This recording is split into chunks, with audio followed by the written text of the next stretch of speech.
कोभिडले समग्रमा नेपालको अर्थतन्त्रमा कस्तो प्रभाव पारिरहेछ भन्ने विषयबाट सुरु गरौँ। ती 3 महिनाको तरिकाले हेरौँ न। क्वार्टरले हाम्रो के हुन्छ भन्दा जिडिपीमा चाहिँ सुरुको 3 महिना, त्यसपछिको दोस्रो 3 महिना अथवा दोस्रो क्वार्टर त्यसलाई भन्छ, त्यसमा चाहिँ अलि बढी आर्थिक गतिविधि हुने गर्छन् हाम्रोमा। तेस्रो क्वार्टरमा विविध कारणले अलिक कम एक्टिभिटी चाहिँ हुन्छन्, किन भन्दा त्यो हार्भेस्टिङ पिरियडभन्दा पछिको टाइम पर्छ नेपालमा। अनि चौथो भनेको हाम्रो विकास चाहिँ खर्चमा आधारित विकास, अथवा हाम्रो चाहिँ यो अन्तिम क्वार्टरमा चाहिँ बढी खर्च गरिने विकासको प्रक्रिया हुने र त्यही कुरा आर्थिक गतिविधि जोडेर जिडिपी बन्ने हुनाले हाम्रो के हुन्छ भन्दा चाहिँ सुरुमा दोस्रो क्वार्टर अनि तेस्रो क्वार्टरमा अलिक कम र चौथो क्वार्टरमा अलि बढी हुन्छ। र अहिले हेर्दा कस्तो देखिन्छ भन्दा चाहिँ हामीलाई कोरोनाले प्रभाव कहिले पार्यो भन्दा चाहिँ तेस्रो क्वार्टर र चौथो क्वार्टर। अब त हाम्रो अर्को नयाँ पहिलो क्वार्टर सुरु हुने हो, यसपछिको यो असार साउन पछिको चाहिँ अलि देखिसकेका छैन। तर हामीले अहिलेसम्म भन्दाखेरि चाहिँ गत वर्षको तेस्रो क्वार्टर र चौथो क्वार्टर र यो वर्षको तेस्रो क्वार्टर र चौथो क्वार्टरमा के प्रभाव पार्यो भन्ने एउटा आधार हुनसक्छ। त्यसरी हेर्दा के देखिन्छ भन्दा चाहिँ तेस्रो हाम्रोमा अलि ढिलो कोरोनाको इम्प्याक्ट देखिएको हुनाले हामीले लकडाउन पनि अलिक पछि गरेको हुनाले त्यो तेस्रो क्वार्टरमा त्यति धेरै प्रभाव परेन। बरु हामीले खर्च व्यवस्थापन चाहिँ शिक्षा स्वास्थ्यमा बढी खर्च गरेको हुनाले केही क्षेत्रहरू त ग्रोथ पो गरेको देखियो भने चौथो क्वार्टरमा खास गरी चाहिँ अन्तिम 3 महिना, गत आर्थिक वर्षको अन्तिम 3 महिनामा चाहिँ सोचेभन्दा निकै धेरै नकारात्मक प्रभाव परेको देखियो। त्यसरी भन्दा मोरलेस एउटा रफ क्यालकुलेट गर्दा 42% जति भनेको 100 हुन्थ्यो भने 42 मात्रै, 42ले कम आएपछि त त्यो बच्यो जम्मा 6 कति बच्यो 58 जति मात्रै बच्यो भनेको लगभग 100मा 42 चाहिँ हाम्रो चाहिँ लस भएको देखिन्छ ओभरअलमा। भने शिक्षा र स्वास्थ्यमा खर्चको कारणले अलिकति बढेको देखिन्छ भने कतिपय क्षेत्रहरू एकदम ऋणात्मकमा गएको देखिन्छ। यो जिडिपीको कुरा भयो भने अब त्यतिले मात्रै ओभरअल अर्थतन्त्रमा कोरोनाले के प्रभाव पार्यो भन्ने चाहिँ ट्रेन्ड नभइकन अब यस्तो के हुन्छ भन्दा चाहिँ अर्को एउटा चाहिँ अब आउने क्वार्टरहरूमा के प्रभाव पर्ला र यसबाट रिभाइभ गर्न कति समय लाग्ला भन्दा धेरै समय लाग्छ। एक शब्दमा भन्नुपर्दा धेरै वर्ष रिभाइभ गर्न लाग्ने गरी खाडल पर्ने र यो चाहिँ व्यक्तिगत लेभलमा, व्यावसायिक लेभलमा, सरकारी लेभलमा अथवा सरकारी खर्च संरचनाको लेभलमा एक शब्दमा भन्दाखेरि चाहिँ यो अनसर्टेनिटी बढाउने। हर कुरा चाहिँ अनिश्चित भयो नि त, भनेको कहिले खुल्छ थाहा छैन, कति आउँछ थाहा छैन, भनेको व्यापार, व्यक्ति, व्यवसाय र सरकार हर लेभलमा अनिश्चितता चाहिँ असाध्य बढायो भने नम्बरमै भन्दा लगभग 42% जति चाहिँ हाम्रो अर्थतन्त्र त्यो चौथो क्वार्टरमा तल झऱ्यो। तर कतिपय ठाउँमा रिपोर्ट कसरी भयो त भन्दा त्यो 4वटा क्वार्टरको एभरेज गर्दा त फेरि त्यति साह्रो प्रभाव नपरेको हो कि भने जस्तो देखिन्छ। तर त्यसरी गर्दा चाहिँ त्यति वास्तविक चित्र आउँदैन कि, त्यो कारणले मोरलेस जिडिपीको हिसाबले र पर क्यापिटाको हिसाबले ठुलो प्रभाव पर्यो भन्नुपर्छ। र एउटा चाहिँ मैले थप्नै पर्ने हुन्छ यहाँनिर, इम्प्लोइमेन्टको हिसाबले चाहिँ नेपालमा लगभग 12 लाख जति सरकारी जागिर हुन्छन् हो भने पर्यटन क्षेत्र मात्रै यस्तो क्षेत्र हो नेपालमा लगभग 7 लाख जति अप्रत्यक्ष जागिर, 5 लाख जति प्रत्यक्ष जागिर थिए पर्यटनमा, भनेको लगभग 12 लाख जति नै। सरकारले जति जागिर दिन्छ धेरै तिर्ला अथवा त्यो औपचारिक जागिर होला, तर अनौपचारिक समेत जोड्दा पर्यटन आफैमा नेपालको सरकार बराबर हो र सबसे बढी केमा प्रभाव पर्यो त पर्यटनमा पर्यो। भनेपछि एउटा आकलन गरौँ त, भनेको यो औपचारिक र अनौपचारिक लेभलको रोजगारीको हिसाबले हिसाब किताब गर्ने हो भने त यो अवस्था एकदम भयावह देखिन्छ। अब अहिले अझै अब यो अनिश्चितता कहिलेसम्म लम्बिने हो थाहा छैन। व्यापार व्यवसाय सरले भने जस्तै पर्यटन लगायतका उद्योग क्षेत्रमा रोजगारी कटौती, व्यवसाय नै बन्द गर्नुपर्ने अवस्था छ। त्यसले आगामी दिन चाहिँ कस्तो देख्नुहुन्छ?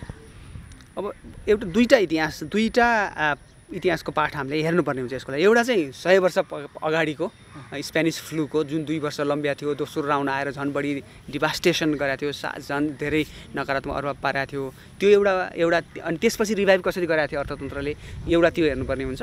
र त्यही स्केलको यो विश्वव्यापी महामारी अहिले आएको हुनाले अनि अहिले चाहिँ कतिपय सफल देशहरूले कसरी गरेका छन् भन्ने कुरा एउटा पाठ सिक्नुपर्ने हुन्छ। जसलाई हामीले सफल देश भनिएको छ ती चाहिँ हामी जस्ता छैनन्। नितान्त हाम्रो आर्थिक गतिविधि, हाम्रो सरकारी संरचना र सरकारले लिएका नीति नियमहरू जो सफल देश भनिएका छन् केही देशहरू, न्युजिल्यान्ड लगायतका देशहरू, उनीहरूसँग हाम्रो चाहिँ मिल्दैन, तुलना गरेर नमिल्ने हुनाले त्यो तरिकाले रिभाइभ गर्छ, त्यो तरिकाले हामीले चाहिँ कोरोनालाई चाहिँ जित्छौँ भन्ने कुरा चाहिँ अलि त्यो चाहिँ वास्तविक बन्दैन। भने कतिपय हाम्रो जस्तो अर्थतन्त्र, हाम्रो जस्तो सरकारी संरचना, हाम्रो जस्तो गभर्नेन्स, हाम्रो जस्तो खर्च व्यवस्थापन भएका देशहरूमा हेर्दाखेरि चाहिँ अफ्रिकाका कतिपय देशहरू र ल्याटिन अमेरिकन देशहरूमा हाम्रो मोरलेस हाम्रो जति अथवा कम इन्फेक्सन भएको हुनाले ती पनि तुलना गर्न मिल्दैन। त्यो कारण कारणले हामीसँग बाध्यता के छ त भन्दा एडभान्स कन्ट्रिजहरूले कसरी रिभाइड गरेका छन् भनेर नचाहँदा पनि कम्पेयर गर्नुपर्ने हुन्छ।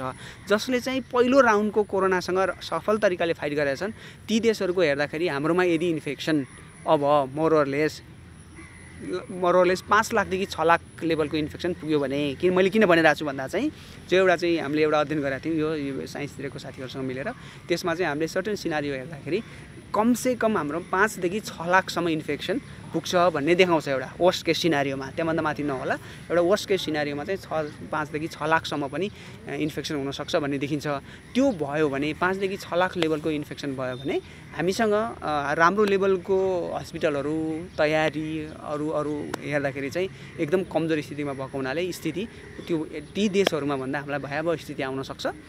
त्यो कारणले वर्स्ट केसमा के भन्न सकिन्छ भन्दा चाहिँ अहिलेसम्म नेपालको अर्थतन्त्रले कहिल्यै पनि नभोगेको र यो मानव जनजीवनले कहिल्यै पनि अनुभूति नगरेको लेभलको डिजास्टरको लागि हामी मेन्टली रेडी हुनुपर्ने देखिन्छ। यो मैले चाहिँ यो वर्स्ट केस सिनारियो सबसे अधिकतम खराब भयो भने कति जाला भने अलि बेस्ट केस सिनारियो भन्दाखेरि चाहिँ यो केस के जान सक्छ त भन्दा त्यही हेर्दाखेरि 1 लाख त पुग्छ यत्तिकै अब स्लो भयो भने 1 लाख त पुग्छ 1 लाख पुगिरहँदाखेरि पनि 1 लाख पुगिरहँदा हाम्रो डेथ चाहिँ 500 देखि 1000 यही रेटमा गयो पनि भन्ने देखियो। अब हामी 100 को नजिक पुग्दा हामी जति तर्स्या छौँ 1000 को छेउछाउ पुग्दा त बहुत तर्सिन्छौँ होला। त्यसै हामीसँग 500-600 मात्रै एकदम हाई लेभलका मेडिकल फेसिलिटी भएको बेडहरू छन्। त्यो कारणले त्यो एउटा डर के छ भन्दा चाहिँ हुँदा खाने र हुँदा खानेहरूको बीचको समस्या त्यो खाडल समस्या पर्छ कि र यहाँनिर चाहिँ यही आर्थिक गतिविधिहरूलाई निहालेर चाहिँ के भनिएको छ भन्दा यो कोरोना आएपछि सबभन्दा पहिला आएको एउटा अथेन्टिक एउटा पेपर आएको छ एउटा अमेरिकन प्रोफेसरको। उसले के भनेको छ भन्दा यो कोरोना कोभिड अथवा यो विश्वव्यापी महामारीले के गर्छ भन्दा चाहिँ इन जनरल गर्न पनि सक्छ, सरकारले ढाल्न पनि सक्छ, व्यवस्थै परिवर्तन हुने लेभलको समस्या पनि आउन सक्छ। तर इन जनरल सामान्यतया के गर्दो रहेछ त भन्दा यस्तो खालको समस्याले यो सरकारी संरचना हाम्रो स्वास्थ्य नीति अथवा हाम्रो जनस्वास्थ्य नीति कतिपय सम्बन्ध राख्ने नीति निर्माणका रहेका छिद्रहरू लुपहरू चाहिँ देखाउँदो रहेछ। र ठ्याक्कै भन्दा मैले त्यता ट्रान्सलेट गर्दा मैले त अलि हायर शब्द प्रयोग गर्ने गरेको छु। हाम्रो औकात देखाइदो रहेछ कि भनेको हाम्रो पब्लिक हेल्थ सिस्टमको औकात देखाइदिएको छ नि भने त्यो हिसाबले चाहिँ कतिपय छिद्रहरू देखाइदिएको छ। त्यसलाई पाठ सिक्यौँ भने हामी बेसको सिनारीमा जान पनि सक्छौँ। पाठ सिक्ने भनेको एउटा अध्ययन भएको छ, मेरो साथी सुरजी भन्नेहरूले एउटा अध्ययन गर्नुभएको छ नेपालीभरिका धेरै 92वटा हस्पिटलको रिभ्यू गरेर उहाँहरूले के गर्नुभएको छ भने यो तयारी कुन लेभलको रहेछ त नेपालको हेर्दाखेरि चाहिँ सरकारी हस्पिटलहरू प्राइभेट हस्पिटलभन्दा बढी तयारी भएको देखिए, मध्यम लेभलका मिडल लेभलका हस्पिटलहरू ठुल्ठुला हस्पिटलभन्दा बढी तयारी भएका देखिए। भनेको हामीले त प्राइभेट हस्पिटल बेटर भनेको छौँ नि, तर तयारी यो कोरोना जस्ता जन्ने यस्तो खालको यो जुन तयारी भन्नाले कति स्टक राखिएको छ, कर्मचारी कसरी व्यवस्थापन गरिएको छ, अरू ट्रान्सपोर्टेसन कसरी व्यवस्थापन गरिएको छ, इमर्जेन्सीलाई कसरी व्यवस्थापन गरिएको छ भन्ने खालको उहाँको धेरैवटा प्यारामिटर अध्ययन गर्नुभएको थियो एक महिना अगाडि। त्यो पब्लिस पनि हुँदैछ। त्यो हेर्दाखेरि के देखिन्छ त भन्दा चाहिँ सरकारी हस्पिटलहरू प्राइभेट हस्पिटलभन्दा व्यवस्थापन छन्। अब हाम्रो चाहिँ कोरोना छिर्नको लागि सबसे सम्भावित एरिया के थियो त 2 नम्बर राज्य र हाम्रो 2 नम्बर प्रदेश र 5 नम्बर प्रदेश बढी सम्भावित थिए भने त्यो प्रदेशको आकलन गर्दाखेरि सबसे कम तयारी सबसे कमजोर तयारी ती 2टा राज्यमा देखियो। भनेको हाम्रो सिरियसनेस कति हो, हामीले चाहिँ यो गभर्नेन्स भनेको यही तलब खुवाउने र आर्मी पुलिस राख्ने मात्र त होइन नि, गभर्नेन्स भनेको शिक्षा स्वास्थ्य अरू कुरा पनि हुन् भन्ने कुरा रियलाइज गर्ने हो भनेदेखि अझै पनि त्यो कतिपय लुपहरू टाल्ने हो भनेदेखि अनि फेरि त्यो लेभलको मैले भने चाहिँ भयावह स्थितिबाट चाहिँ हामी चाहिँ अलि मध्यम स्तरकोमा जान सक्छौँ कि। र यहाँ म अर्थशास्त्री भएको हुनाले म भन्छु खर्चको हिसाब गर्छु। खर्चको हिसाबले त्यो कतिपय कुरा त्यो कोरोनालाई त्यो कर्भलाई तल झार्नलाई त अथवा फाइट गर्नलाई त खर्च लाग्छ नि त। अरू देशमा भन्दा रिलेटिभली तुलनात्मक रूपमा हाम्रोमा अलि सस्तोमा फाइट गर्न सकिन्छ कि भने जस्तो मलाई लाग्छ। एउटा उदाहरण दिन्छु, धेरै हुन सक्छन्, म अलिकति अलि फनी खालको उदाहरण दिन्छु। उदाहरणको लागि नेपालमा सरकारले कोरोनाको कारणले समस्या परेका मान्छेलाई 1 किलो आलु र 1 किलो चामल दिने हो भने नेपालका मेजोरिटी अथवा अधिकतम मान्छेले के गर्न सक्छन्, त्यसलाई दाल तरकारी बनाएर भात बनाएर खान सक्छन्। त्यो स्किल छ नि हामीसँग। तर युरोपमा त त्यो सम्भव छैन नि, चामल बाँडेर त्यहाँ त सम्भव छैन नि। भनेको हाम्रा आवश्यकताहरू यति सस्ता खालका छन्, हाम्रो समाधानहरू पनि यति सस्तो खालको हुनसक्छ र कहीँ न कहीँ हामी त्यहाँ चुक्यौँ कि त्यो गयो भने चाहिँ हामी चाहिँ समाधानमा पनि अरूभन्दा सस्तो रूपमा गर्न सक्छौँ भन्ने चाहिँ मेरो एउटा चाहिँ पर्सेप्सन रह्यो। सरकारले चुकेको कुरा गरिहाल्नु, खास गरी अर्थतन्त्र पुनरुत्थानकै लागि भनेर सरकारले बजेट मार्फत र मौद्रिक नीति मार्फत पनि केही प्याकेजहरू लिएर आएको छ। त्यसले कोभिडले अहिलेसम्म पारेका प्रभावले पारेका अर्थतन्त्र व्यवसाय पुनरुत्थानलाई कतिको सहयोगी छ? तपाईँले एकदम गजबको कुरा उठाउनु भयो होइन। यसलाई चाहिँ मैले दुई तरिकाले हेर्छु। एउटा चाहिँ हाम्रो देशमा लिएका यो नीतिहरू चाहिँ कोरोनाको एगेन्स्टमा लिएका नीतिहरू दुईवटा ग्रुपमा बाँड्छु मैले, आर्थिक नीति र मौद्रिक र यतातिर कर्पोरेटको फिस्कल पोलिसी र मन्ट्री पोलिसी लिइन्छ। एउटा के गरिन्छ, सेन्ट्रल ब्याङ्क हुँदै ब्याङ्कहरूको थ्रु चाहिँ ट्रान्समिट गरिन्छ कार्यक्रमहरू। कि त पैसा बाँड्ने भए पनि त्यसरी बाँडिन्छ, होइन केही सेवा शर्त सुविधा दिने हो भने एउटा मन्ट्री च्यानलबाट दिइन्छ, एउटा फिस्कल च्यानलबाट दिइन्छ। ट्याक्स घटाउनेदेखि लिएर तपाईँलाई वेज फिक्स गर्नेदेखि लिएर तपाईँलाई पकेटमा पैसा अर्को तरिकाले हालिन्छ। एउटा फिस्कल च्यानल हुन्छ, एउटा मनिटरी च्यानल हुन्छ। त्यो चाहिँ हाम्रो सरकार किन हो थाहा छैन, बढी मन्ट्रीमा बढी रिलाइ गरेको देखिन्छ। तपाईँले कहीँ न कहीँ सङ्केत गर्नुभयो होला पेपरहरूमा, कहीँ यता चाहिँ अर्थशास्त्रीहरूको टाउको दुखाइ अथवा नाक बजाइ चाहिँ बजेटमा बढिरह्यो तर मन्ट्री पोलिसीमा रहेन नि हो भनेको। किन भन्दा बजेटमा भन्दा मन्ट्री पोलिसीमा केही न केही त्यो कुराहरू चाहिँ आशातीत राखेको देखिन्छ। तर यहाँनिर ठुलो बिग बाट छ। तर हाम्रो देशमा 100 मध्ये कतिजनासँग ब्याङ्क अकाउन्ट छ? 40% जति, 40देखि 40 मात्रै 100 मध्ये। इन्डियामा कति छ? इन्डियामा पहिला मोदीको पहिलो कार्यकालमा चाहिँ 20 पनि थिएन, तर उसले एक कार्यकालभरिमा उसले इन्डियामा 100 मध्ये लगभग 80देखि 83 मान्छेसँग ब्याङ्क अकाउन्ट छ। त्यो कारणले इन्डियामा जसरी मन्ट्री पोलिसीको थ्रु पैसा इन्जेक्ट गर्न खोजियो ठुलो अमाउन्ट, त्यो अमाउन्ट हाम्रोमा भन्दा मान्छेको जनजीवनमा सुधार्ने गरी अथवा घाँस कपासमा सुधार्ने गरी ठ्याक्कै मान्छेको हातमा पुग्ने चान्स बढी छ भने हामीलाई चाहिँ के भन्छ 40 जनाको त अकाउन्ट भएकै कारणले पुग्छ। बाँकी रहेको 60कोमा पुग्नलाई त अरू केही तरिका हुनु पऱ्यो नि त। त्यो कारणले माथि देखिने एउटा होला, त्यसको प्रभावकारिता चाहिँ क्वेसनेबल छ। अब चाइनाको पनि 80देखि 83% त्यो भएको हुनाले चाइनाले चाहिँ बढी फिस्कल पोलिसीमा रिलाइ गरेको देखिन्छ। इन्डियाको जति नै 80देखि 83% मान्छेसँग ब्याङ्क अकाउन्ट छ चाइनामा, र पनि उनीहरूले स्टिल फिस्कल पोलिसी ट्याक्सको थ्रु अरूकोबाट खेलेको देखिन्छ। इन्डियाले चाहिँ मन्ट्री पोलिसीकोबाट थ्रु खेलेको देखिन्छ भने हाम्रो गभर्मेन्टले त्यो सैद्धान्तिक कुरा भयो, कति बेला अलिकति फेक लाग्न सक्छ। के भन्दा चाहिँ यो बढी मन्ट्री पोलिसीमा बढी रिलाइ गरेको देखियो। एउटा आइएमएफले एउटा चाहिँ अब ग्लोबल पोलिसी ट्र्याक भनेर चाहिँ के गरे त भनेर 191 देशको पोलिसी ट्र्याक गरेको छ। त्यसमा ग्लोबल साउथ हाम्रो जस्तो देशहरूले के गरे त भनेर मैले रिभ्यू गर्दाखेरि चाहिँ अलि मिक्स अथवा इन जनरल चाहिँ हाम्रो जस्तो मन्ट्री पोलिसीमा रिलाइ गरेको देखिँदैन हाम्रा जस्तो देशहरू। धेरै कारणमध्ये एउटा कारण हुनसक्छ त्यो मोनिटाइजेसन अथवा मौद्रिकीकरणमा कमजोर छौँ नि त हामी होइन, एउटा त्यो हुनसक्छ। एउटा चाहिँ यो अहिले त्यसपछि लिएको पोलिसीको मैले रिभ्यू गरेँ, गभर्मेन्टको रिभ्यू गरेँ, त्यो कहीँ न कहीँ क्वेसनेबल रह्यो, योभन्दा बेटर हुनसक्थ्यो कि भन्ने मलाई लाग्यो। भने अर्को के हुनसक्छ भन्दा चाहिँ पैसा परिचालन फरक कुरा भने त अघि मैले भने नि चामल आलु इम्पोर्टेन्ट हो पैसा भन्दा अहिले भनेको परिचालनको हिसाबले के देखियो भन्दा चाहिँ यो कोरोनाबाट इन्फेक्सनै हुन नसक्ने देशहरूमध्ये मैले उदाहरणको लागि लिए चाहिँ भियतनाम लिएँ भने भियतनाममा चाहिँ हामीभन्दा अलि सफल किन भएको देखियो भन्दा चाहिँ भियतनाम पनि हाम्रो जस्तै गरी पर्फेक्टली चाइनिज अथवा क्युबाको जस्तो कम्युनिस्ट पार्टी होइन, तर एउटा कम्युनिस्ट पार्टीले रुल गरेको गभर्मेन्ट, हाम्रो पनि एउटा कम्युनिस्ट पार्टीले रुल गरेको गभर्मेन्ट, हाम्रोमा पनि 7-8 लाख कार्यकर्ता छन् हाम्रो भनेर इन्फर्मल लुज नेटवर्क ठुलो भएको समाज, त्यहाँ पनि त्यस्तै लुज नेटवर्क भएको लोकल लेभलमा भएको समाज। उनीहरूले के गरे हामीले के गर्यौँ हेर्नुहोस् है त।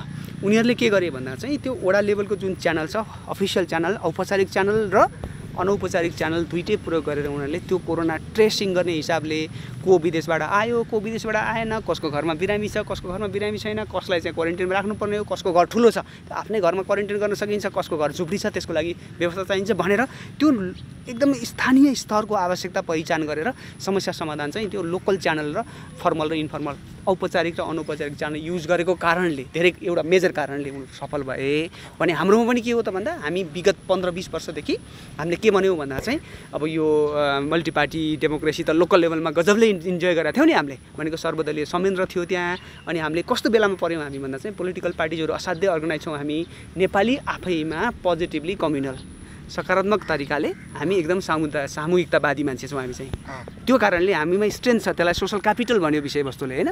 त्यो सोसल क्यापिटल युज गर्न हामी चाहिँ अहिले कहाँनिर चुक्यौँ भन्दा चाहिँ सेन्ट्रल गभर्मेन्टले स्थानीय निकाय छ नि त, हामीले चाहेको जस्तो स्थानीय निकाय छ भन्ने बुझ्यौँ हामीले। हामीले चाहेको जस्तो छ त त्यो स्थापित भइसकेको छैन।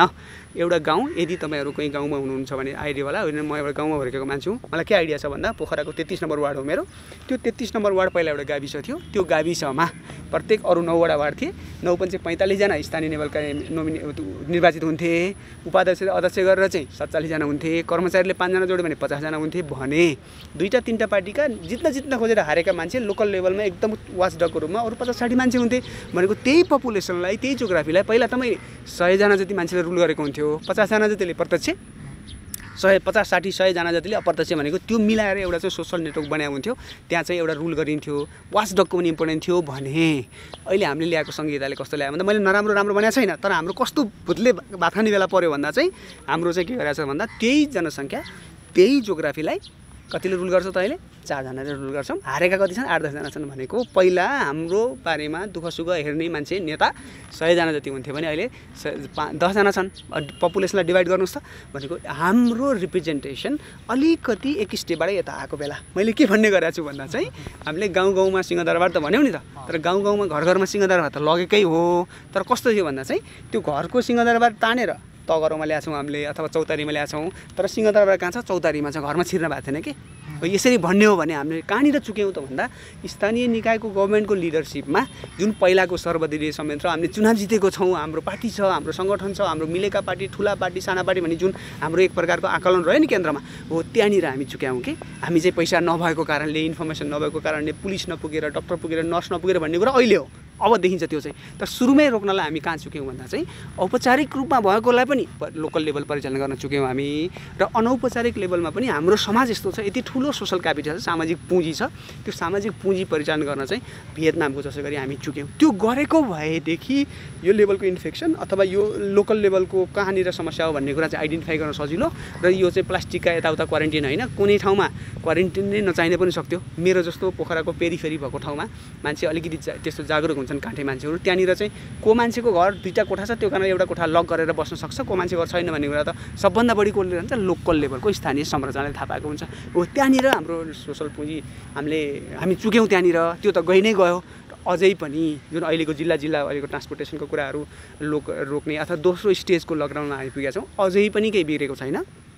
मलाई अझै पनि के लाग्छ भन्दा यो स्थानीय निकाय, स्थानीय सांसद र केन्द्रको सांसदलाई दिने भनेको पैसा यदि हामीसँग नेसनल ढुकुरीमा छ भने अझै पनि केही बिग्रेको छैन सरकारले। त्यो कति करोड हो, यति करोड उति करोड, हाम्रो 2 थरी सांसद हुनुहुन्छ, उहाँहरूको पैसा अझै पनि त्यो कर ख भनेर छुट्याएको छ, एउटा संसदीय क्षेत्रलाई कर ख छुट्याएको छ।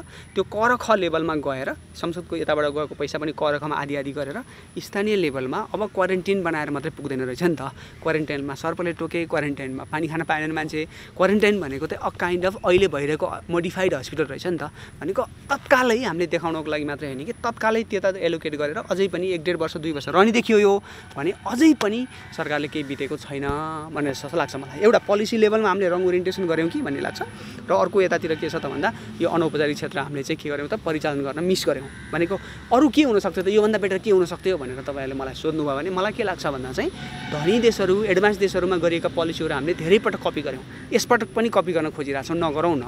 किन भन्दा हेर्नुहोस् त, अब इङ्ल्यान्डले हाई स्ट्रिटहरू अथवा उनीहरूको जुन मेन बजार हो जनजीवनमा त्यहाँ बिजनेसहरू छन्, ती बिजनेस सुक्यो भनेर के गर्यो त, टिनेजरभन्दा सानो मान्छेलाई 250 र ठुलो मान्छेलाई अडल्ट र स्मल सिटिजनलाई, जुनियर सिटिजनलाई 250 र सिनियरलाई 500 त दियो, अकाउन्टमा हालिदियो, अरू मन्थली भत्ता बाहेकै हालिदियो। तर त्यो कार्ड कहाँ चल्छ त भन्दा त्यो उनले स्पेसिफाई गरेको पसलमा चल्छ। भनेको किन त्यो सम्भव भयो त भनेको उनीहरूको बिजनेसको लेभल रेकर्डेड छ, डिजिटलाइज छ, उनीहरूको बिजनेसको त्यो कुन लेभलमा कुन बिजनेस प्रभाव परेको रेकर्डेड छ। भनेको ठ्याक्क 1.3 मिलियन हो सायद, 1.3 मिलियन भनेपछि 13 लाख जति त्यस्ता खालका बिजनेस रहेछन् जो चाहिँ रेजिस्टर्ड त हुन्, तर तिनलाई अब केही दिन चाहिँ अब सरकारले थामेन भने ती थामिँदैनन् भनेर त्यो पोलिसी एउटा one of the successful policy हो इङ्ल्यान्डको, त्यो कसरी रिओपन गर्ने भन्ने। भनेको अब हामीले रिओपन गर्दा हेर्नुहोस् त भद्रकोल कुनै स्कुल चाहिँ प्रत्येक विद्यार्थीलाई चाह्यो भने सेनिटाइजरले नुहाउन सक्ने स्कुल रहने भए, कुनै स्कुल के हुने भयो त चाहेको बेलामा बच्चालाई पानी खुवाउन नसक्ने भए, इभन प्राइभेट स्कुल पनि। पब्लिकको कुरै छोड्नुहोस् भने चाहिँ हाम्रो यो पूर्व तयारी त्यो एक दिनमा हुने कुरा होइन, त्यो हाम्रो पूर्व तयारी त्यस्तो फरक खालको भएर अझै पनि हामीले रिभाइभ गर्नुपर्ने के हो त भन्दा स्कुललाई व्यवस्थापन गर्ने हो भने विद्यालय व्यवस्थापन समितिले होइन, हामीले कसलाई बिर्सेका छौँ? प्यारेन्ट्सलाई, अभिभावकलाई बिर्सेका। अभिभावकहरूले सहितको स्कुलमा चाहिँ व्यवस्थापन क्वारेन्टाइन बनाउन सकिन्छ। अझै पनि केही बिग्रेको छैन, बजेटको समस्या होला, तर बजेटको त यतिखेरै त हो नि शीर्षक परिवर्तन गरेर खर्च गर्ने, त्यो कारणले बजेटको समस्या पनि केही वर्ष हुँदैन होला। त्यो कारणले अब अझै पनि आइडेन्टिफाई गरेर केही क्षेत्रहरू जोगाइएन भने अनि ठुलो चाहिँ यो गाँसबासको समस्या आउँछ, र त्यो गाँसबासको समस्याले मात्रै पनि समस्या हुन्थेन। जब आँखै अगाडि डेथ हुन्छ मान्छे एक प्रकारले डराउँछ, अनि जब मर्नै पर्ने हुन्छ अनि मान्छेले फरक तरिकाले सोच्छ। यो लामो समय द्वन्द्वमा फसेको सोसाइटी फेरि पनि कहीँ यो चाहिँ सोसल डिसअर्डरमा जान्छ कि कहीँ द्वन्द्वको बिउ छ अलरेडी, त्यो कहीँ स्पार्कल हुन्छ कि भन्ने चाहिँ सिरियस बेला भयो कि यो चाहिँ।